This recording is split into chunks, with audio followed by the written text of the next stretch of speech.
తాకట్టులో ఉన్న బంగారం అమ్మాలనుకునే వారి ఇన్ఫర్మేషన్ ఇస్తే దాని వాల్యుయేషన్ బట్టి మీకు కమిషన్ కూడా ఇస్తుంది గోల్డ్ హబ్. హాయ్ హలో నమస్తే, వెల్కమ్ టు అవర్ ఛానల్ మనం టీవీ. నేను మీ శాన్వి. ఈ రోజు నేను మధురనగర్ పిఎస్ దగ్గర ఉన్నాను.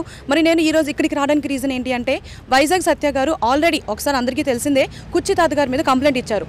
మళ్ళీ మధురనగర్ పిఎస్లో ఈ రోజు కంప్లైంట్ ఇచ్చారంట. మరి దానికి రీజన్ ఏంటి అనేది ఆయన మాటలోనే తెలుసుకుందాం. హాయ్ సార్, నమస్తే. హాయ్. ఎలా ఉన్నారు సార్? బాగాలేదు.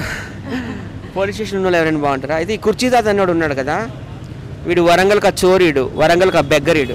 వీడు మళ్ళీ మమ్మల్ని తిడుతున్నాడు అనమాట. ఈ హైదరాబాద్లో రెండు బ్యాడ్ థింగ్స్ ఉన్నాయి. ఒకటి మూసీ నది, కంపు ఎప్పుడు కొడుతూనే ఉంటుంది. అలాగే కుర్చీ తాత, వీడి నోరు కూడా అంతే, మూసీ నదితో ఈక్వల్గా కంపు కొడుతుంటుంది అనమాట. మొన్న మధ్య కంప్లైంట్ ఇచ్చాను, నన్ను తిడుతున్నాడు అని చెప్పి. ఎందుకు తిట్టాడో మీ అందరికీ తెలుసు. వాడు చెత్త మీద చెత్త కుప్పలాంటాడు. వాడిని తీసుకెళ్ళి ఎస్ఎస్ తమన్ గారు తెలుసు కదా, మ్యూజిక్ డైరెక్టర్, ఆయన పక్కన కూర్చోబెట్టాను. ఆడు అబ్బో తమన్ గారి పక్కన కూర్చున్నాను కదా, నేను ఎంత పెద్ద సెలబ్రిటీ అని ఆకాశంలోకి వెళ్ళిపోయాడు. కుక్కలు సింహాసనం ఎక్కిస్తే ఎలా ఉంటుంది అట్లా. నేను ఎందుకు తీసుకెళ్ళాలంటే గుంటూరు కాలంలో ఆయన డైలాగ్ పెట్టించిన. మహేష్ బాబు 300 కోట్లు సంపాదించిండు నా డైలాగ్తో. నాకు ఇప్పుడు బంజారీస్లో కానీ జూబ్లీస్లో కానీ ప్లాట్ కావాలని మా ఇంటికి వచ్చి న్యూసెన్స్ చేసి రాళ్ళు ఇస్తాడు, మనీ చేస్తాడు. అప్పుడు నేను పోలీస్ కంప్లైంట్ ఇస్తే జూబ్లీస్లో పోలీసులు వచ్చి కుర్చీ మడత పెట్టి కింద పైన పగలగొట్టారు. అప్పుడేమో సారీ తప్పైపోయింది, ఎవరో నా క్వార్టర్ పోస్ట్ మాట్లాడించారు, వైజాగ్ సచ్చే దేవుడు అది ఇది అని అన్నాడు. సర్లేండి వదిలేయండి, అప్పుడే పంపించేస్తామన్నారు చంచలపూడి కానీ చర్లపల్లి కానీ. ఎందుకంటే వాళ్ళందరూ తెలుసు కదా వాడు ఎలా తిడతాడు ఎంతమంది కానీ. వాడు ఏంటంటే ఒక్కటే ఫిక్స్ అయిపోయాడమ్మా, ఫేమస్ సోషల్ మీడియా వాళ్ళు ఎవరు, ఒక పల్లవి ప్రశాంత్ కావచ్చు, లేకపోతే ఒక బరిలాక కావచ్చు, ఒక స్వాతినాయుడు కావచ్చు, వైజాగ్ సచ్చే కావచ్చు, ఉప్పలబాలు కావచ్చు, వీళ్ళు తిడితే నేను ఫేమస్ అవుతాను. నార్మల్ పీపుల్ని టార్గెట్ చేస్తే నేను ఫేమస్ అవుతాను. అలాగే పొలిటీషియన్స్ కేసీఆర్ గారు, కేటీఆర్ గారు, కవిత గారు, పవన్ కళ్యాణ్ గారు, జగన్ గారు, వాళ్ళని తిడతాము. లేకపోతే సినిమా యాక్టర్లు ఒక చిరంజీవి, నాగార్జున, ఇట్లా అనమాట. అన్ని ఇండస్ట్రీలో ఫేమస్ వాళ్ళందరినీ తిట్టడమే, ఆ పార్క్ వెళ్ళిపోవడం తిట్టడమే. వాడి పని అదే ఫిక్స్ అయిపోయినాడు. ఆల్రెడీ పవన్ కళ్యాణ్ ఫ్యాన్స్ వచ్చి తుక్కు కొట్టి వెళ్ళారు. 2 పళ్ళు కూడా ఊడిపోయినాయి. ముందు 2 పళ్ళు ఉండవు చూడండి. తర్వాత మళ్ళీ నేను లోపల వేయించి నేను కూడా తుక్కు కొట్టించిన. అయినా వాడికి సిగ్గు రావడం లేదమ్మా. ఈమె ఆడపిల్లని కూడా చూడకుండా అది 100 రూపాయలకే పండుకుంటుంది. స్వాతినాయుడు బలి చేసింది, కట్ చేస్తే హైదరాబాద్ అందరూ తినొచ్చు, మనిషి పావు కేజీ తినొచ్చు అని ఆమెను తిడుతున్నాడు. వీడు వరంగల్లో చేసే పని ఏంటమ్మా? వరంగల్లో పెద్ద దొంగనా కొడుకుడు. వీడు ఎన్నిసార్లు పోలీస్ జైలుకి వెళ్ళాడు వీడికే తెలియదు. వరంగల్లో వెజిటబుల్ మార్కెట్లో, ఫ్రూట్స్ మార్కెట్లో అన్ని పళ్ళు ఫ్రూట్స్ దొంగతనాలు చేసి బతికేటాడు. అక్కడ వాళ్ళ తంతే వచ్చి ఇక్కడ హైదరాబాద్లో పడ్డాడు. ఇక్కడ కూడా అదే పని. ఏమనంటే నాకు 4 పిల్లలు అంటున్నారు. నువ్వు ఎప్పుడు పెళ్ళం పక్కన పండుకున్నావురా? నువ్వు ఎప్పుడు పార్కుల్లో పండుకుంటున్నావు? నువ్వు ఎప్పుడు ఆర్టీసీ బస్ స్టాండ్లో పండుకుంటున్నావు? నీకు 4 పిల్లలు, నువ్వు పెద్ద మగాడు అంటున్నావు. నన్ను చెక్కగాడని, నన్ను నా జెండర్ డిస్క్రిమినేషన్. నేను అందరికీ చెప్తున్నా ఒకటే, మగాడు అంటే అర్థమేంటి తెలుసా? కుటుంబం బరువు బాధ్యతలు మోసేవాడే మగాడు. ఇప్పుడు నేను మగాడిని, ఎందుకంటే నేను ఒక ఈవెంట్కి వెళ్ళానంటే 5,000 10,000 తెచ్చుకుంటా. నేను జూబ్లీహిల్స్ బంజారీస్కి వెళ్తే ఎంత పెద్ద సెలబ్రిటీ అని నాకు గేట్లు తీస్తారు, సత్య గారు రండి అంటారు. కావాలంటే దిస్ ఈజ్ వైజాగ్ సత్య అనే యూట్యూబ్ ఛానల్ ఓపెన్ చేయండి. Nandi award, Filmfare award, national award, అంతవరకు ఆస్కార్ అవార్డు వచ్చిన వాళ్ళకి కూడా నేను వెళ్తాను. నేను మగాడు, నేను సెలబ్రిటీ, నువ్వే సెలబ్రిటీవి. నీకు బంజారీస్ జూబ్లీహిల్స్ ఒక్కడైనా గేట్ తీస్తాడా? నువ్వు మగాడు అంటే ఏంటిరా? పిల్లల్ని పోషించాలిరా, వాడురా మగాడు. ఏమంటే 8,000 నేను ఇంటెంట్ కడుతున్నాను అంటున్నాడు. ఆడ దగ్గర 10 రూపాయలు ఉండదు బీడీ కొనుక్కోవడానికి, ఆడు ఇంటెంట్ కడుతున్నాడు అంటే ఎవరు నమ్ముతారమ్మా? వాడిని చూపిమ్మని 8,000 ఇంటెంట్ ఏంటికి కడుతున్నాడు? నేను హైదరాబాద్ ఖాళీ చేసి వైజాగ్ వెళ్ళిపోతా పర్మనెంట్గా. ఆడికి ఒక ఇల్లు లేదు, వాకలు లేదు, ఎవ్వరూ లేరమ్మా. లోకం మీద పడడం, అందరినీ తిట్టడం, ఆడి పని అదే. అసలు ఈ సొసైటీ ఎటు వెళ్ళిపోతుంది? ఈ సమాజం ఎటు వెళ్ళిపోతుంది? అమెరికా జర్నీ, రష్యా, ఫ్రాన్స్ లాంటి దేశాలు అయితే ఇలాంటి వాడిని షూట్ చేస్తే అప్పుడే చంపేస్తారు. ఇలాంటి చీడపురుగులు ఉంచరు. హైదరాబాద్కి చీడపురుగులా తయారయ్యాడు. ప్రతి ఒక్కరిని తిట్టాడు. నిన్న కాక మొన్న ఒక ఇంటర్వ్యూ చూడండి, గాంధీ భవన్కి వెళ్ళాడు. రేవంత్ రెడ్డి అపాయింట్మెంట్ కావాలట. ఆయన అపాయింట్మెంట్ ఈయనకి ఎందుకు ఇస్తాడు? ఈ అడక తినేటోడికి, ఈ ముషినా కొడుకి. ఆయన 6 నెలలు దించేస్తా అంటున్నాడు పదవి నుంచి. మళ్ళీ మహేష్ బాబు అపాయింట్మెంట్ కావాలట. ఆయన అంత సూపర్ స్టార్, ఈయనకి ఎందుకు ఇస్తాడు అపాయింట్మెంట్? ఇలాంటి ముషినా కొడుకులకి ఇస్తారు, ఇలాంటి చీడపురుగులకి ఇస్తారు. చెప్పమ్మా, వాడు ఏమనుకుంటున్నాడు? వాడు ఒకప్పుడు మురుకు బట్టలు వేసుకొని చిరిగిపోయిన బట్టలు వేసుకుంటే నా దగ్గరకు వచ్చినా నేను సూటు బూట్లు వేయించా, కావాలి యూట్యూబ్లో చెక్ చేయండి. వాడు ఒకప్పుడు రోడ్ల మీద నడిచేటోడు నేను బెంచ్ కార్లు ఎక్కించిన, ఆడి కార్లు ఎక్కించిన. వాడికి అంత సపోర్ట్ చేసి మహేష్ బాబు లాంటి సినిమాలో వాడు డైలాగ్ పెట్టించినాడు. వాడే నాకు తిరిగి ₹1 కోటి ఇవ్వాలి, అంత ఫేమస్ చేసినందుకు, ప్రమోట్ చేసినందుకు నాకు ఇవ్వాలి కదా. నేను లక్షలు సంపాదించాను అంటున్నాడు. ఆడు ఏమైనా సినిమాల్లో చేశాడా, టీవీ సీరియల్లో చేశాడా, లేకపోతే కాల్గేటు, థమ్స్అప్, సంతూర్ యాడ్లు చేశాడా?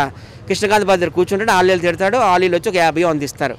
లక్షలు సంపాదించడానికి ఆడు ఏమైనా నసీరుద్దీన్ ఓంపురియా, లేకపోతే అమరీష్ పురియా, నసీరుద్దీన్ షా, లేకపోతే ప్రకాష్ రాజా, లేకపోతే కోట శ్రీనివాసరావు, ఎవడో ఆడికి అంత డబ్బు ఇస్తారు చెప్పండి అమ్మా? ఇండస్ట్రీలో సోషల్ మీడియాలో ఏమి ఇస్తారు తెలియదు. ఇప్పుడు మీకు ఎంట్రీ ఇస్తున్నాం, ఏమైనా డబ్బులు తీసుకుంటున్నామా? ఏమి తీసుకోరు కదా. అలాగే అందరినీ బ్లేమ్ చేయడం, అందరిని తిట్టడము. నిజంగా ఆ చీడపురుగుని ఏదో ఒకటి చేయాలి మీ హైదరాబాద్. స్వాతి నాయుడు గారు మిమ్మల్ని కూడా చాలా మాట్లాడినారు కదా, మరి మీరు ఏ విధంగా? అవునండి, అంటే ఇప్పటిదాకా నేను అతన్ని ఏం అనలేదు, కానీ ఇప్పుడు అతను ఇలా నా మీద ఇలా మాట్లాడడం అనేది నాకు చాలా హర్టింగ్ అనిపించింది. వెంటనే ఇంకా స్టేషన్కి వచ్చాము, ఇంకా కంప్లైంట్ ఇచ్చాము. ఖచ్చితంగా గట్టి యాక్షన్ తీసుకోమని నేను కూడా చెప్పాను. ఎందుకంటే వాడి పర్సనల్ విషయాలు నాకు చాలా తెలుసు. అంటే వాడి పెళ్ళం గురించి నాకేం చెప్పాడు, తర్వాత వాడి గర్ల్ ఫ్రెండ్, ఇదంతా నాకు తెలుసు, వాళ్ళ కూతురు, ఇవన్నీ నాకు తెలుసు. కానీ నేను ఎప్పుడెక్కడ ఏం మాట్లాడలేదు కదా వాడి గురించి, కానీ ఏం మాట్లాడు. కానీ ఇవాళ రోజున వాడు నా గురించి ఇంత బ్యాడ్గా మాట్లాడాల్సిన అవసరం ఏంటి? వాడు ఎప్పుడన్నా నన్ను చూసిండా? వాడే ఇంకా నేను సత్య వాళ్ళ ఇంటి దగ్గర నన్ను ఒకసారి ఇబ్బంది కూడా పెట్టిండు. అప్పుడు కూడా నేను ఇంకా లేచి పక్కకు వచ్చేసిన. నేను ఒక యాజ్ అ ఫాదర్గానే నేను చూసిన, అంతకుమించి ఏం లేదు. చెప్తాడు నాకు కలిసినప్పుడల్లా నా వైఫ్ నేను శారీరకంగా కలవట్లేదు, నేనే కావాలని దూరం పెడుతున్నా, నేను కలిస్తే నా పిల్లం చచ్చిపోతుంది, ఇవన్నీ మాటలు చెప్పాడు. మరి ఇప్పటిదాకా నేను అవన్నీ బయటకు చెప్పలే కదా ఇప్పుడు. మరి ఇవాళ రోజున నువ్వు నా గురించి లేనిది కల్పించి బ్యాడ్గా చెప్పాల్సిన అవసరం ఏంటి? కాబట్టి నేను కంప్లైంట్ ఇచ్చాను. నేను ఎవరి జోలికి వెళ్ళను, నా లైఫ్ నేను ఉంటా, నా జోలికి వస్తే నేను ఊరుకోను. ఒక వేస్ట్ ఛానల్ వాడు ఒక చెత్త ముండని పెట్టుకుని సత్యాన్ని నన్ను తిట్టిపిస్తున్నాడు. అది వాడు కూడా త్వరలోనే వాడి ఛానల్ ముక్కలైపోద్ది, వాడు నాశనం అయిపోతాడు. అట్లనే తాతను కూడా మొత్తం శుభ్రంగా స్టేషన్లో వేసి మొత్తం కుల్లబడు. ఆవిడ ఎవరు? అది ఉంది ఒక చెత్త ముండ, అది దాని పేరు ఎందుకు కానీ దాన్ని ఫేమస్ చేయాల్సిన అవసరం లేదు. అది ఒక చెత్త ముండ.